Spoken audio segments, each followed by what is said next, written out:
These are in listen-only mode. All right, good day, everybody. Thank you all for joining us today for our webinar on COBIT 5, an introduction to the all new and improved framework. We'll begin the webinar now. I see that people are still signing on.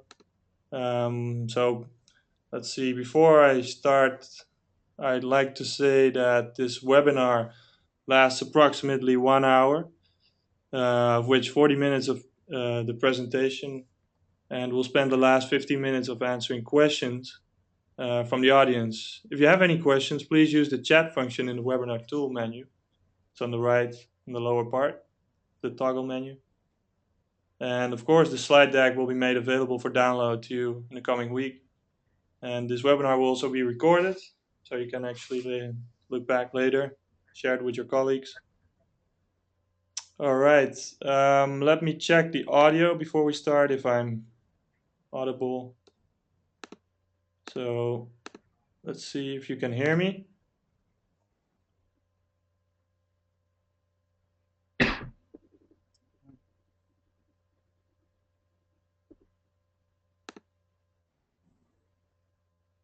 seems that you can all hear us. Perfect. All right. So I'd like to take a moment to introduce our presenter for today. First of all, I'm Lawrence Gunneweg. I'm a product manager for ITpreneurs. We're a training development company and work closely with Global Knowledge. Your presenter today is Gary Hardy. He's advisor to ITpreneurs. He has over 30 years of experience in the IT industry and is a recognized global expert and thought leader in IT governance, risk management, and performance improvement.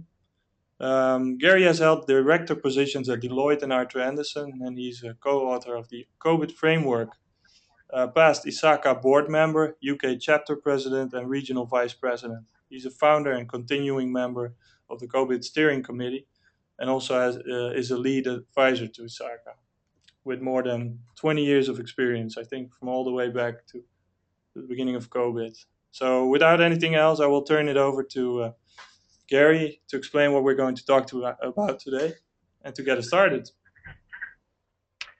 Thanks, Lawrence, and greetings everybody from quite a long way away. I think I'm down in Cape Town, while I think all of you are in North America. So I hope you enjoy this. I'm going to cover, in the first part of this webinar, just explain some of the context around IT governance and the reason why IT governance as a topic has become very prominent in recent years, and then we'll move on to COBIT 5, and then I'll wrap up talking about COBIT 5 training. And so let's start with why we need IT governance. And look, I'm aware, I think in the US and North America generally, that the Sarbanes-Oxley Act probably triggered a lot of compliance discussion around the governance of IT.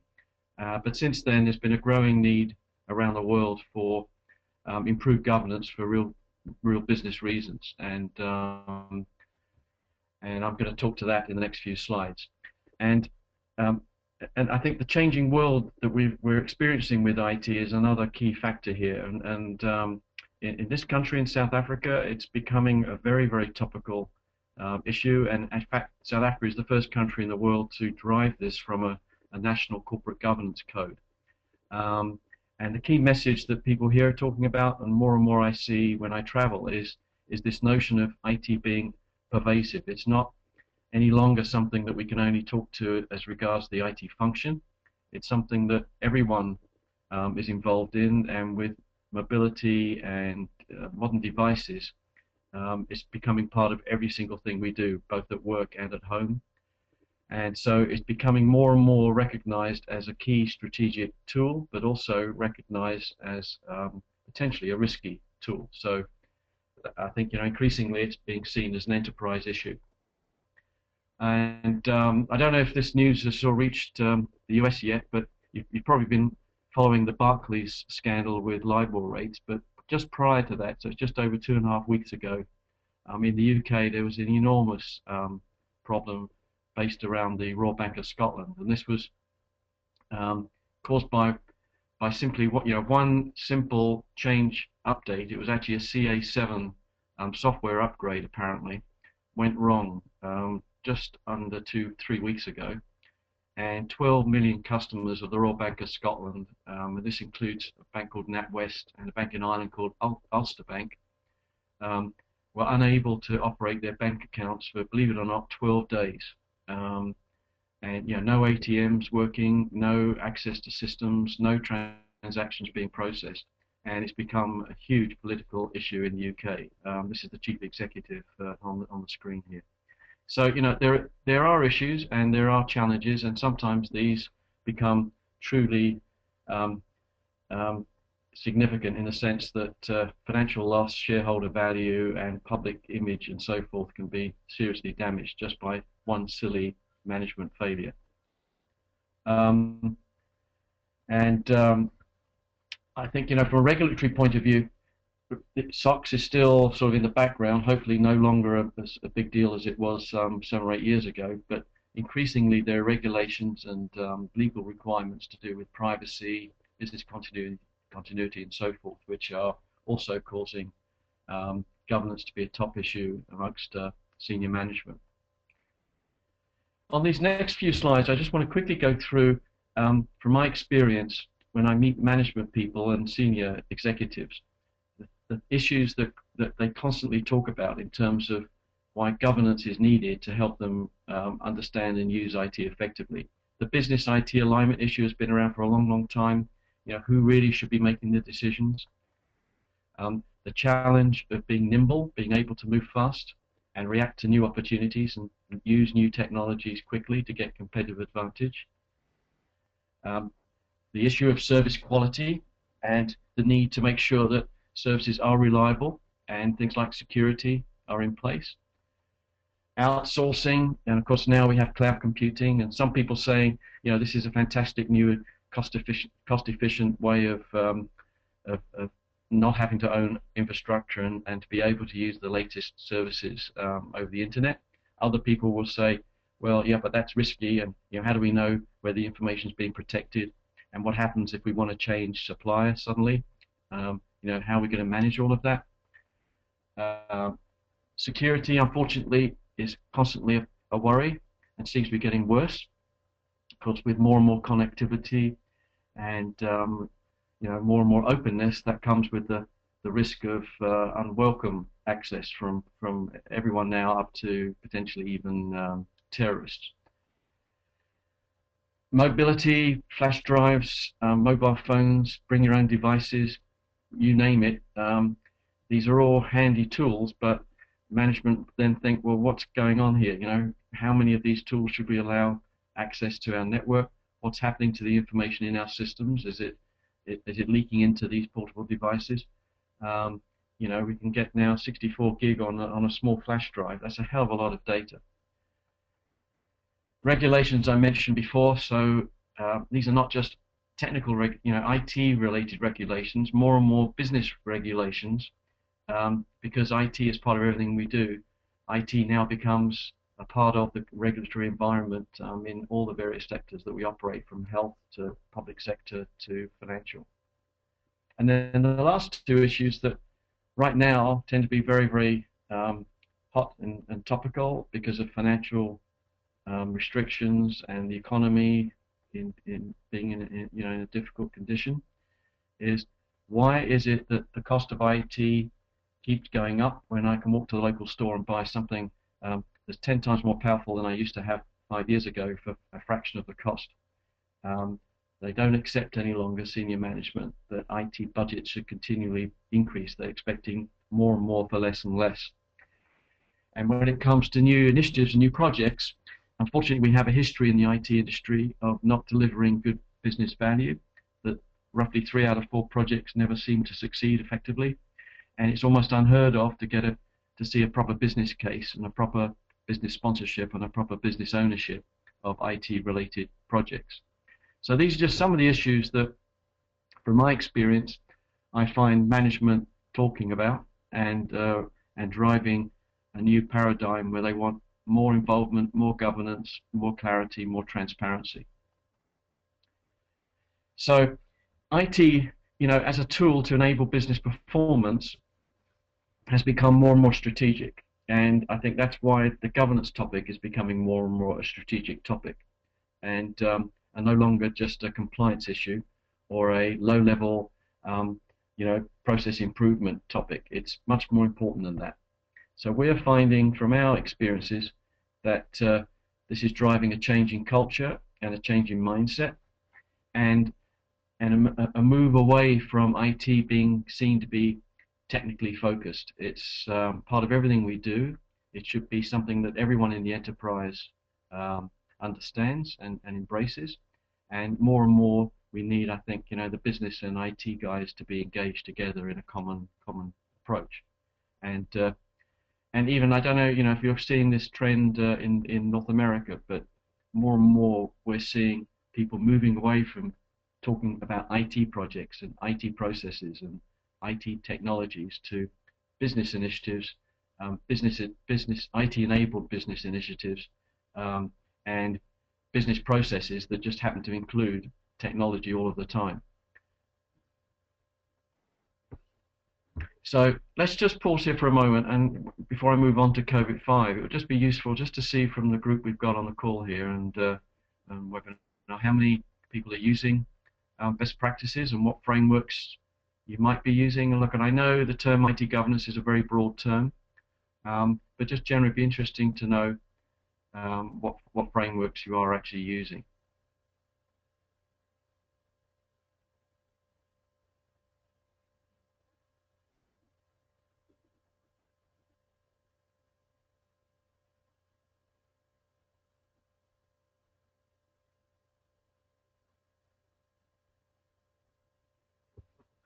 Okay, so let's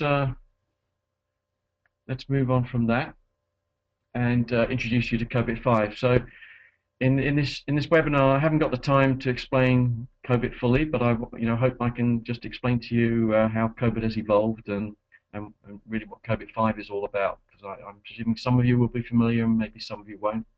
And look, and I know a lot of people see COBIT as an auditor's tool, and many people that have used COBIT have only used it in a pretty narrow way, using control objectives and so forth. But COBIT-5 is a major evolution, and it's based on a much stronger focus towards IT governance. And to be honest, a lot of lessons that we learned from trying to apply IT governance over the last 5 or 10 years, and it's only in the last 5 to 10 years that even this term IT governance came about. And ISACA, who are the people behind COBIT, have come up with this little slogan that IT is complex. I think there's no question, everyone accepts that, but we don't need IT governance to be complex. It doesn't have to be complex. A lot of it is back to basic principles, good management sense, and treating IT in an enterprise just like everything else that we do. So the COBIT material has been around for quite a long time. The project was actually initiated in 1992, so it's coming up to 20 years ago. And in its early days, it was trying to formalize the audit of IT systems in such a way that non-audit people could understand it. And as that evolved towards the year 2000, it became more and more a management tool for IT people with techniques like maturity modeling and performance measurement goals and metrics tools.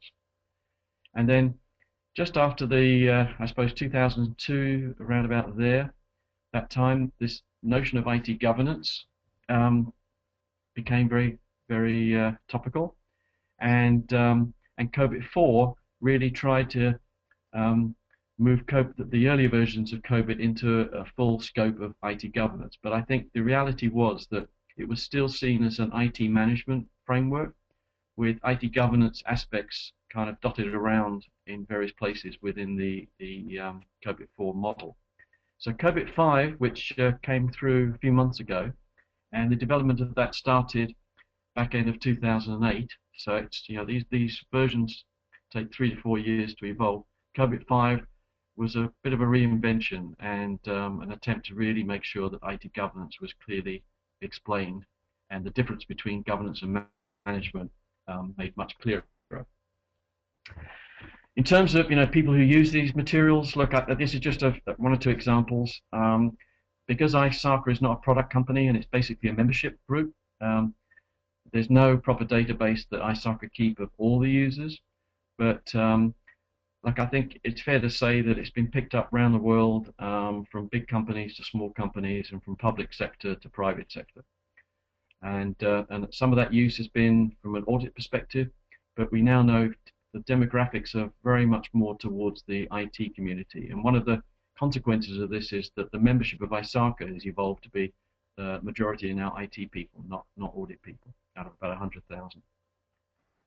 And so the COBIT 5 approach is based on one fundamental principle that I suppose has always been around in COBIT, but now in COBIT 5 has been emphasized much more clearly and much stronger, which is that all of the work we do with IT and all the best practices to do with IT and governance and topics like risk management have only one goal in mind, which is to create some kind of value.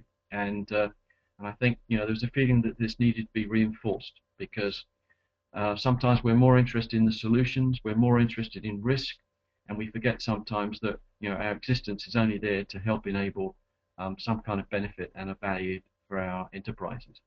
And the mechanism that COBIT works to for doing this is to focus on the realization of benefits. If that's always in your mind, then everything else should flow properly to generate valued outcomes. And so the COBIT approach simply says the goal is to drive the use of IT to truly realize business benefits. And to do that, we need to optimize the resources we have, this is people and process and technologies, and we must optimize the risks that could occur that might jeopardize the realization of those benefits, be they security risks or investment risks or just not having sufficient capability. And so the COBIT approach, based on that fundamental thinking, has always been based on trying to provide a framework that's at a very high level that allows people to understand the principles of achieving this and to drive good practice. And the approach has always been, since the day this was started, to base the thinking around accepted industry best practices. So some people call it an umbrella framework, sometimes it's referred to as like the mother of all best practices, but it's based on distilling to a high level the key principles of everything from quality management to strategic planning to ITIL, service management, etc. Something, well over 60 to 70 different sources have been used and are always used whenever a new version is created. And the aim is to provide something that's easy to understand, easy to follow, not technically complex, and impossible to sort of challenge, in the sense that it's just simple, good common sense.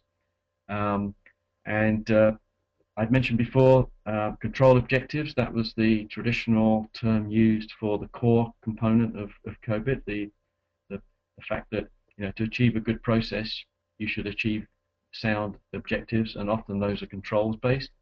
With COBIT 5 the term control objective has been dropped because, to be honest, control is key, but it's only a part of good practice, and the term control is actually a turn off to a lot of IT guys. So going forward now, the framework talks to management practices, and the whole idea is to drive good management practice. And then the other tools which I'll just mention here are things like RACI charts to clarify roles and responsibilities, performance assessment tools, both in terms of maturity modeling and driving performance measurement tools, in addition to the management practices, what are called activities, which are next level down guidance on how to achieve these management practices.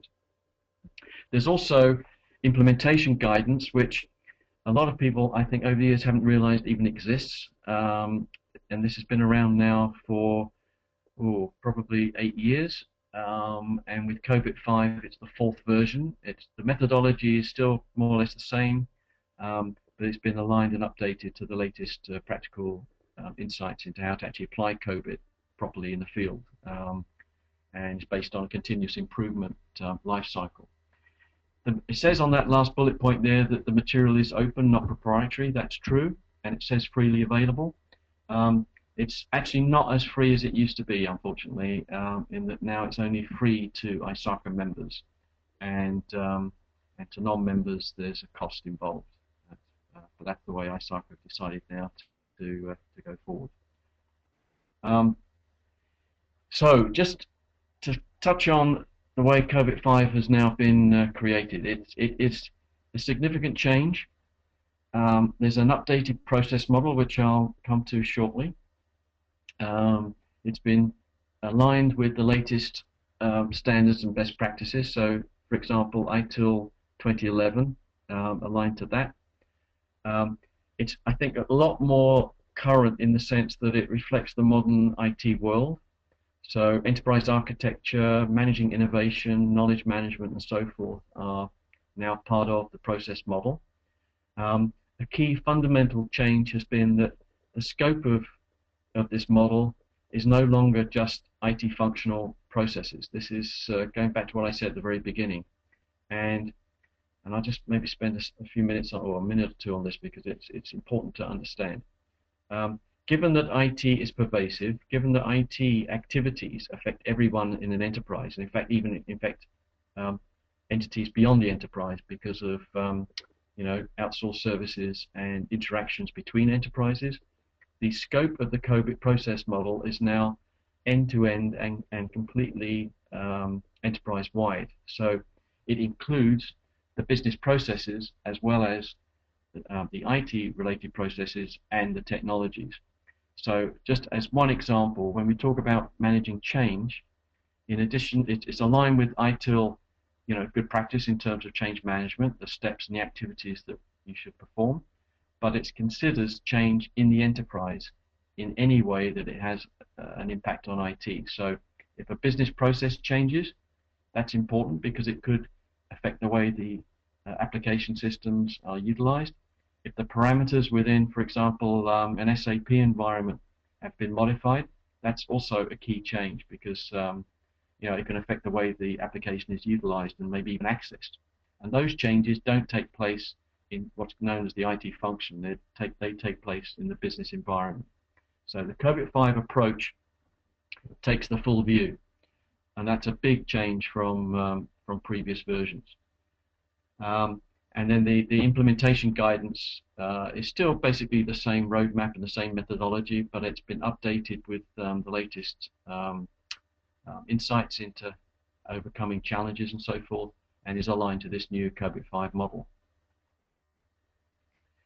So it's now, we hope to argue a simplified view of life. It's more complex in the sense that it's covering a bigger scope, but it's one single framework. There were, those of you who may have used COBIT in the past may have come across spin-off things from ISACA called Risk IT and Val IT, and in fact there are even other frameworks that ISACA had begun to develop.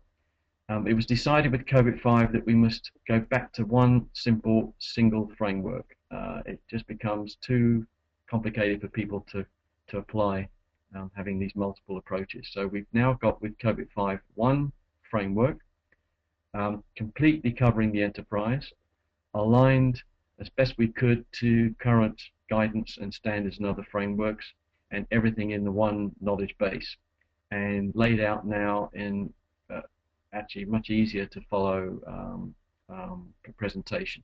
So everything from a process improvement and so forth point of view is in the one book, which makes life just a bit easier to actually use these materials. So it's enterprise-wide and covering what we call the governance of IT and the management of IT from an enterprise-wide end-to-end perspective. And the important argument, or the fundamental concept here is also that we're not trying to create some weird or separate way of managing IT from the way we manage the rest of an enterprise or the rest of our business. One of the problems with coming up with this concept of IT governance has been that it's created or can create a separate discipline and even another silo of thinking. The COBIT approach says, no, we should look at this best practice, we should look at this guidance and framework, but when we implement anything, integrate that into the existing governance and management model that the enterprise already has. Because the outcome that we're driving to is that the enterprise manages IT just like everything else that it does. And so in many cases, the improvements are actually taking existing management processes and bringing IT into those existing processes. And we've said for years that if you look at the process model of COBIT, most of those processes are nothing to do, well, they're not peculiar to IT, and they often exist in an enterprise anyway. Project management, strategy management, service desk, incident management, security, all of these things have been around and are around with or without IT. So the model covers everything. There's a separation now between governance and management. So if you've been familiar with COBIT in the past, the management domain there with the plan, build, run, monitor type of life cycle is how the COBIT model has always been in the past. We've always had those four main domains of planning, building, running, and monitoring. But up till COBIT 4, the governance aspects of that were spread across the plan, build, run, monitor life cycle. In COBIT 5, the governance activities have been pulled out into a separate fifth domain called the governance domain. And the plan, build, run, monitor domains are focused purely on the management activity. So in sort of plain language, what this really means is that the executive level and the leadership activities are guided by the governance domain, and then the actual application of those leadership objectives and the execution of those activities are covered in the management domain following this plan, build, run, monitor life cycle. So now there are 5 domains in the COBIT model, COBIT 5 model. And this chart is the new process model. I haven't got time today to kind of explain this in any detail, but just to highlight and just to give you a quick overview. So here we've got the top, we've got the evaluate, direct, monitor approach to governance. And this, by the way, is aligned to the ISO standard for IT governance, known as ISO 38500, which has been around now for just coming up to 4 years. The idea is that executives should evaluate their environment for IT, give direction in terms of how IT should be used, and then monitor whether it's effective or not. And then the other domains are similar in title to the previous COBIT domains, but the processes have been restructured. There are some new processes, and several processes have moved up to the alignment domain because they're felt to be much more important to plan properly, and they're not true operational things. They're something that must be done at the strategic level. So as I say, COBIT is, as I said before, COBIT is based on other best practices. These are just 4 examples, probably the 4 most common ones that are used with COBIT. ITIL, I think everyone's familiar with that. Prince2, or in North America, it's probably more likely to be PMBOK for project program management. ISO 27000 is the standard for security. TOGAF is probably the most common enterprise architecture approach from the Open Group.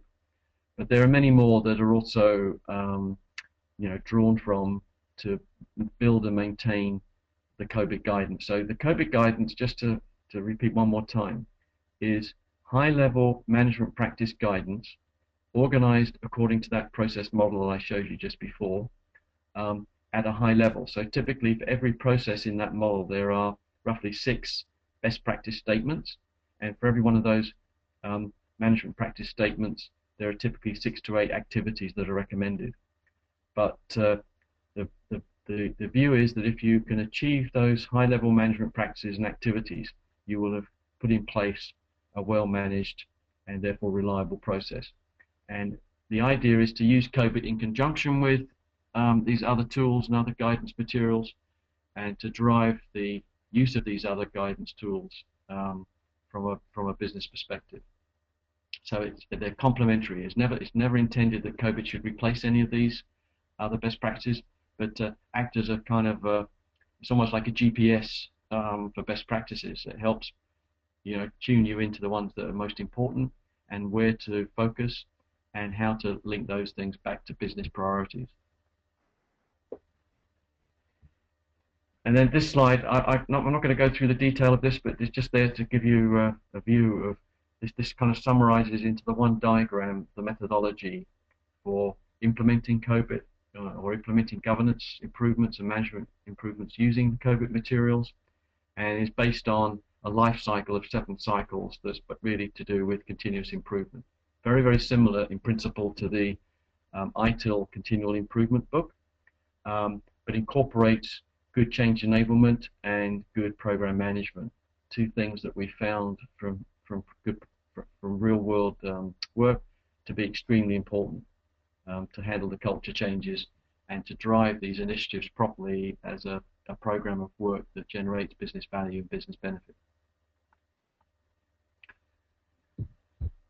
So, look, and I know for a lot of you this might be your first sort of insights into COBIT, so it's a short period of time to explain this, but let's have another poll and just get some feedback in terms of your view of this, and then I'll move on to the last part.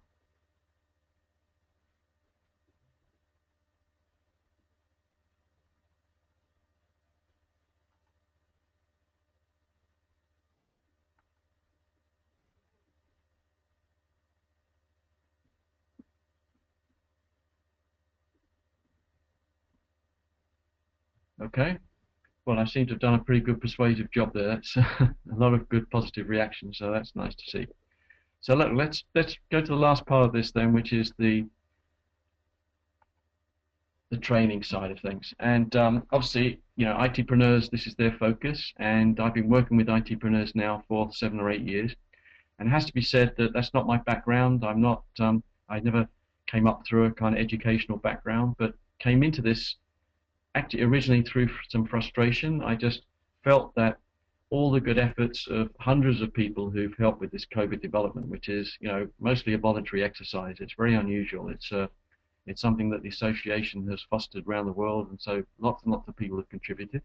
But then you find lots and lots of people who've been picking COBIT up have never understood properly what it has to offer. And compared to the ITIL education scheme, ISACA have never really organized that as well as they might have done. It's actually, from this year onwards, going to be an awful lot better because they finally realized that we must organize the educational approach in a much more structured way.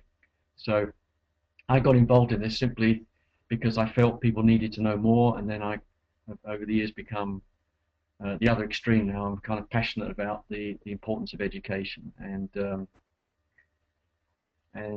course the title of this slide is really what it's all about. These tools and these frameworks and all these best practices, unfortunately, are not much use if you don't really know how to apply them. And the investment in a few days training compared to the cost and the wasted time from misuse of these guidance materials, there's just no argument really. It's worth every penny.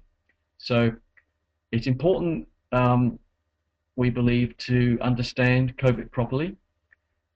We find that when in trying to understand COBIT, it's not quite the same as understanding more focused technical guidance.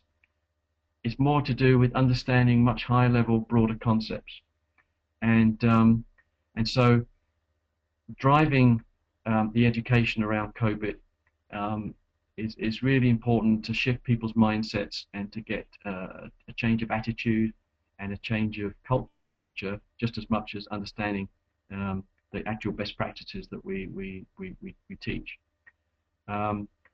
So just as to give you a little bit of sort of local feedback and sort of local experiences. So I've worked very closely with the Deloitte firm here. I'm actually the practice leader of the IT governance service line. We also initiated 7 or 8 years ago what began as some basic COBIT foundation training. And the whole idea was to say to clients, look, we want to be sharing our knowledge and sharing our tools and sharing our methods, rather than working to proprietary approaches or keeping things under our hats so that we can, in theory, get more and more work. The opposite's true. The more we open ourselves and share our knowledge, the more clients understand what we're trying to achieve, and the more kind of partnership model works, and it becomes an ongoing relationship. But we found that delivering this education and getting our clients to understand the need for that education properly needed to be done in a kind of top-down way. So our approach has been to sell it at the C-suite level, explain to our senior management clients the importance of this, use people to deliver the classes who are primarily experts in the field as opposed to primarily trainers, so that they can actually answer questions and explain things properly. And wherever possible, make the class a mixture of our own people and our client people. It just helps sharing those experiences. And in the last few years, we've had quite a significant increase in business people coming on classes. And there's an example here. Just this year we trained. This is the Department of Trade and Industry is a government department. 31 people attended 3 classes, but 21 of those 31 people were senior business role players doing COBIT Foundation training, which for me is just an incredible breakthrough, something we would never have thought possible even 3 or 4 years ago. So the approach to education around COBIT is maybe a little bit different to some of the other equivalent best practices. It tends to be a gradual awareness raising journey, and begins with, so what is the need for this? Why is it important? What are the concepts? Through to, so what does actually COBIT provide? What are the different tools and materials? And then it evolves into, okay, now I've understood what COBIT actually consists of and why it might be useful. How do we actually apply it? And so the implementation approach, which more and more is becoming a kind of workshop approach, where we ideally do this kind of education in-house with the people who would actually need to get engaged in a rollout, becomes very practical, hands-on workshop type training. So this is what those classes look like. We've got just for people who may have been using COBIT before and want to understand what the real difference is between COBIT 4 and COBIT 5, there's a 1-hour e-learning, which actually is becoming more of a marketing tool. We're not. I think the idea is now not to offer that for sale, but just to let people watch that, because it will help them understand the essential differences and the way COBIT 5 now works. And then we're into foundation training, implementation training, applying the content of COBIT in depth, which is the components course, and beyond, going into next year and beyond next year, we will have further training, things like using COBIT together with ITIL, using COBIT for managing risk, and so on. So this is the sort of high-level view of the training roadmap that we have for COBIT. There are exams. The exam situation is actually evolving with ISACA, because they've decided now to try and organize this in a more proper manner, as I mentioned before, very similar to the ITIL scheme. So the expectation is there will be third-party accreditation in place with both trainers, training, and exams all properly managed in a proper coordinated way. So the quality of the training and the quality of the exams will be a lot better going forward. And I think my guess is this will become probably available at the end of this year. So I've been through quite a lot there in quite a short time, so I hope you've managed to pick up most of that. As Lawrence said, the webinar will be available anyway to view later on. At this point, we've got 10 or 15 minutes left for some questions. So I think now is the opportunity to post those questions if you've got any questions you want to raise.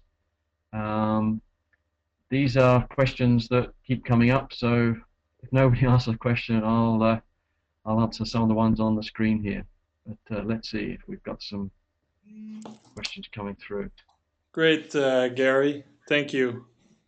Yeah, we'll open the floor for question now. There's a chat function in the toggle menu where you can ask your question, or there's also a questions part of the menu. We have received a couple of questions actually, Gary. So one is, so in the past I've relied quite a bit on IT Assurance Guide using COBIT has that guide changed to reflect COVID-5? Okay, so good question. So for those of you who aren't aware, in COBIT 4, there was what was known as the IT Assurance Guide. So as you can guess, that name kind of angled towards the audit community. Um, and look, I guess that the person who asked that question, I presume, is coming from an audit background. The shift has been more and more towards trying to enable IT people. So the prioritization in terms of development of materials was first, let's get material out that people can use for actual implementation and for on-the-job assessments and an immediate improvement. There is a project which has begun, which is COBIT 5 for assurance. But they're still agreeing, the proper scope and the actual deliverables. And I think the expectation is that the IT assurance guide that we had before will be migrated into this COBIT 5 for assurance guide. And there's a very strong intent to try to only have the one framework, so we don't have like multiple frameworks. So my guess is, and look, and it's just a guess because I haven't seen the final, I'm sure it's still in draft anyway, the expected plan for this. My guess would be that the COBIT 5 for assurance guide will be a methodology of how to use the COBIT framework, the COBIT processes, if you were an auditor. And probably will have some supplementary material like you've got in the IT assurance guide to do with questions to ask and tests to be performed and how to measure audit risk and so forth. But that project is already underway, and I'm not sure when it will be delivered, but let's hope. Look, to be realistic, it's probably early next year. So if in the meantime, there's nothing to do except try to use the COBIT 5 content as the most current guide, but use the old IT assurance guide method for using it. And look, one of the things people keep saying, and it should be understood, just because we've gone from COBIT 4 to COBIT 5 doesn't mean that everything we've done before is lost, It's like everything else, it's continuous improvement. So the idea is to use this new material to get the latest view of what's good practice, but continue to build on what we've all been doing before. There's absolutely no need to redo anything that's been done in the past. All right, I'm getting a whole bunch of other questions now, Gary. Let's see if we can try to I'll try and be quick address in the them all. answers. Okay. How about this one? Can you offer me a nutshell statement which I can use with my leadership team to help sell the fact that effective implementation of COBIT is more important than just fighting fires?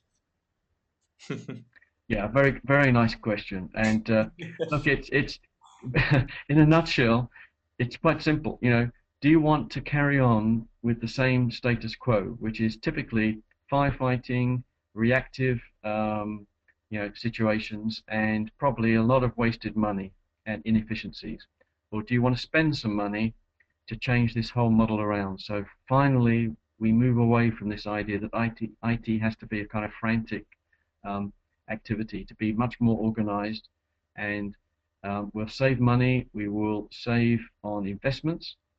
And the key thing here to grasp, just sorry if it takes a few seconds, is to go back to the basic principle of doing things properly. And so if you're trying to sell the use of COBIT or trying to sell the idea of improving IT governance, create a business case, even on a page, which articulates the value proposition and demonstrates the business benefits to be gained from doing all of this. So everything starts, as everything should start, with a proper business-orientated argument. And then that business case, if accepted in outline, should be developed properly and then be owned by management as something they sponsor. And you put management in the position of saying, yes, we'll do this, or no, we will live with the consequences of not doing it. It's their decision. Okay. All right. Well, great. And also we're getting some questions on the interface with other frameworks such as ITIL. So people would be interested, maybe it's good to say that you're working on a book or publication on the interface between ITIL and COBIT 5, because people are Yeah, afraid there's a lot of overlap. So yeah. how can you best handle that?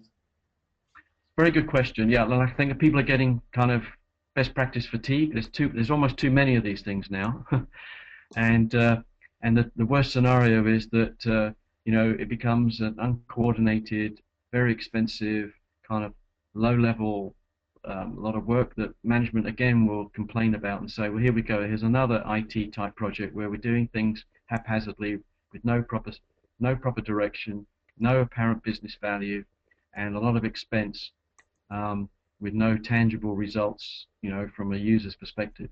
So the whole idea of this is that the COBIT material acts as a kind of, as I said before, it's like a GPS or a planner in terms of organizing priority and focusing on key best practices that do need to be implemented. There are techniques in COBIT I haven't had the time in this presentation to explain, but techniques that link enterprise and business objectives to critical processes. And the whole process of using COBIT at the senior level and getting into things like governance means that we are interacting with management people, not just technical people. And with things like ITIL and so forth, we tend to be a lower level down. So the whole idea is to use COBIT as the interface with management and the mechanism to drive priority and focus. And then because the best practices are based on other best practices, and there are links in COBIT 5 to the other best practices, it's an automatic flow. You work down from COBIT to ITIL or COBIT to Prince2 or PMBOK. And then, everything is then done more efficiently. Okay? Excellent. Let's see if we can pick another one. Will there be a course that will focus on how COBIT can be used to help create control frameworks and do internal controls testing? Well, that goes back again. This is going probably I'm guessing from someone more of an audit background. Yes, the answer is yes, and it will be more this COBIT 5 for assurance deliverable that's being worked on now. Mm-hmm. And I think we all, it is a dilemma. There's no question. There's a dilemma here that we've got audit guys who have been taught controls and are used to controls and are used to risks, but have a difficulty in articulating this in a way that IT and business people can easily follow. Then you have business people, and particularly IT people, who are not so used to the idea of controls. And so the controls language, unfortunately, can create a barrier and a lot of misunderstanding and sort of mystique. So, one of the goals and one of the challenges is to break down the barriers here and get back to basic common sense, because a lot of these controls are basic common sense.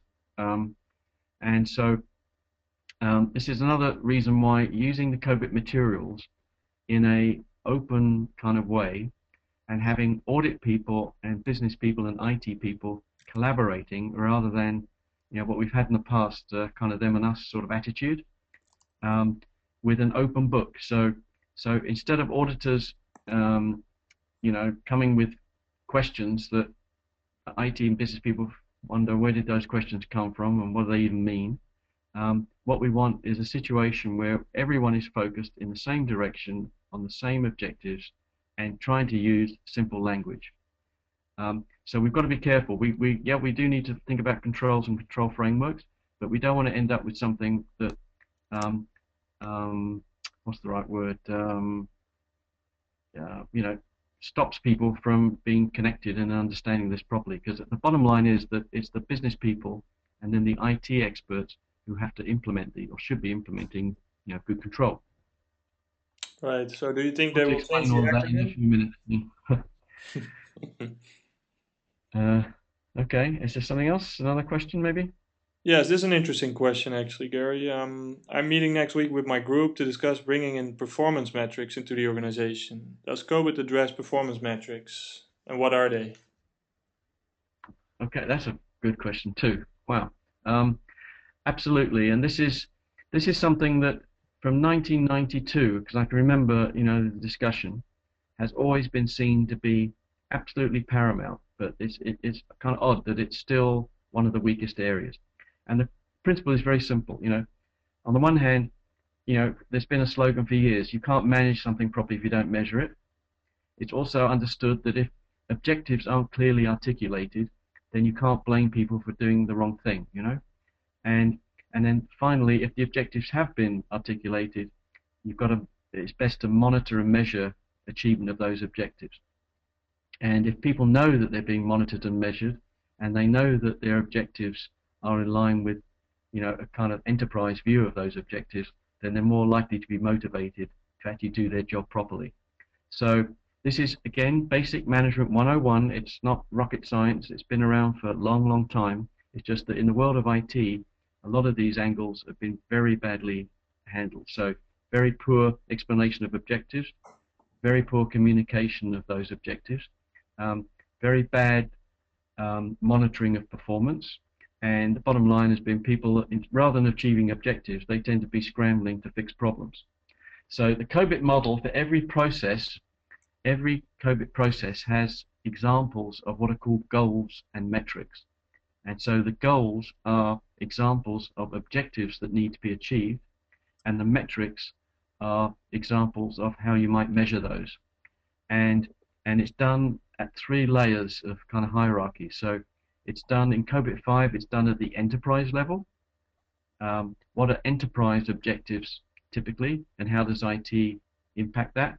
Then it's at the level of IT-related objectives in an enterprise, and then it's at the level of process. And so the idea is that you get this top-down explanation of objectives. So what you do at the process level is aligned with what the enterprise is actually trying to do, and the metrics work bottom-up. What you measure in a process can be seen to be contributing, or how it's contributing to the achievement of the enterprise's objectives. And yeah, now I don't know, Lawrence, maybe just very quickly mention, it just happens that ITpreneurs are also in this space with what's known as the Metricus product. It's a very interesting topic, and in South Africa here, it's suddenly also become extremely relevant because the governance of IT has become a top priority. And in a country, it may be might be a surprise to guys, in North America. I guess, the view sometimes of Africa is a bit extreme. But when you're faced with a situation where you're trying to rapidly overcome poverty, and you're trying to seize new technologies to improve service quality to the public sector, there's been a recognition here that if IT is hugely significant, and so if we can use IT well, service delivery to the public will be greatly enhanced. If IT is used badly, it won't be used well, and money will be wasted. And just to give you one example, we in fact started work last week for our provincial governments. IT, well, it's for the provincial government in the area that I live in, Cape Town, a $2 million project to implement effective IT governance. Now, I don't think anyone in the world has ever initiated a $2 million project on IT governance before, so it just shows how important that's taken here. Yeah, and it just happens that the provincial government here are absolutely focused on performance measurement. So the whole mentality is to drive the monitoring of how IT is going to be applied in a very precise way, so there'll be no mistakes made, and it's back to these use of performance measurement tools. Excellent. Okay. And would you say there's a kind of a sweet spot with regards to the IT size where COBIT provides value? I think the way where I've seen it working, and it's really where IT people have taken this for themselves, is first of all, the relief that someone finally is giving them the time to do something about the way they work. It's like there's never ever been a budget for helping to improve the way IT people work. There's always a budget for a new project, and everyone wants a new project yesterday for less cost. But the fact that someone is actually investing in improving the way they're working is a huge bonus. And then the idea that rather than having auditors coming in and talking about like it's all negative, dirty laundry, bad experiences being publicized to management, it's shifted to be self-assessment and self-improvement in conjunction with management and in conjunction with auditors. So what I feel is everything is shifting towards positive thinking, and IT people are becoming able to actually get themselves into better shape, which all IT guys would prefer. It's not that they want to do a rotten job, it's just they've not often given them the chance to improve themselves.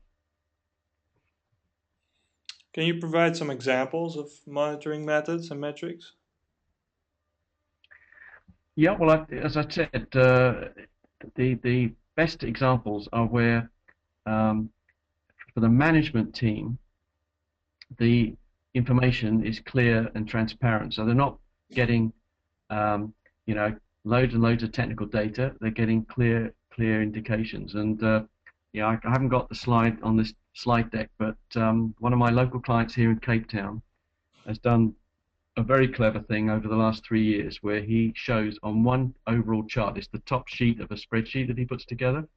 I think it's 8 simple metrics, and from memory, 3 or 4 of those are business metrics, which basically demonstrate how the business is performing, and that performance depends on significantly on IT. So in this particular case, it's a small financial institution, so it's, for example, the number of trades they're able to perform in a day, the number of clients that they have, the number of funds that they're able to manage, and showing that that's moving up all of the time. And then he's got 3 or 4 key metrics which show the IT performance in a business-like way. So it's things like the cost of IT as a percentage of turnover, the cost of IT per trade, the number of incident reports that are causing business disruption, and that kind of thing. And those indicators are going down. So for 3 years, he's been able to demonstrate on a month-by-month basis business performance improving and IT performance improving, going down. And then across that graph is one line which shows the margin or the profitability of the enterprise, and that's gone from just before 2009 negative because the company was in trouble to now being very profitable. And so he has proven that by applying good management, and he puts this down totally to good managed discipline and good application of best practice. His slogan, it used to be more for less, it's now less is more, but basically he's been able to improve the performance of this company for roughly 1/3 of the cost of the IT when he started. So it's very interesting. That's an extreme example, but Wow. the power of driving these measures and demonstrating what can actually be done. All right. Well, thanks for that very interesting example. I guess we're also getting quite a few questions on the course, on the foundation course. So people are interested in the foundation course. When will it be available, and how can they upgrade their COBIT knowledge most effectively? Maybe that's an interesting last question before we wrap up. Yeah. So okay. So the COBIT Foundation class was completely redone for COBIT 5 because a lot of new concepts and principles. And it was a good opportunity anyway to just do some good improvement to the material we had. So the COBIT Foundation class, which is a 2-day classroom class, or will be an e-learning class. It's not quite ready yet. Which is a combination of typical classic sort of PowerPoint modules, but also several workshop case studies.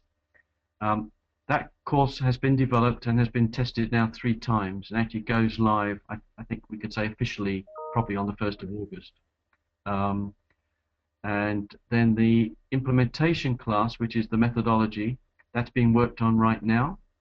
And I don't want to promise anything in case I'm wrong, but my guess would be probably another 3 months when that would become available. But and people have asked me, including my colleagues in Deloitte, who think they know everything. They say, well, look, I did COBIT Foundation 4 years ago. I passed with flying colours. Why on earth should I do COBIT 5 Foundation? And I'm saying, because it's completely different, and you've got to keep current. So we are putting our people through the new foundation, even if they have passed the old foundation. And the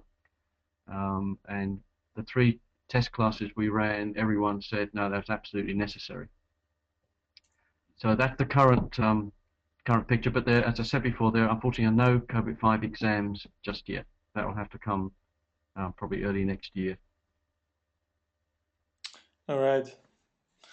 Well, thank you. Thank you very much, Gary, for your wonderful presentation.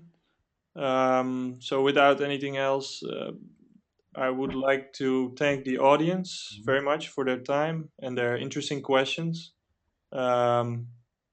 If you have any additional questions, please forward them to Global Knowledge or to ourselves, and then we'll, of course, get back to them. Like I said before, we have recorded this webinar. You can look at it again, and the slides will be made available after the webinar. So be on the lookout for that. So I would like to thank Gary Hardy once more, and that's it. We'll wrap up for today. Thank you very much. Thank you. Thanks, everyone.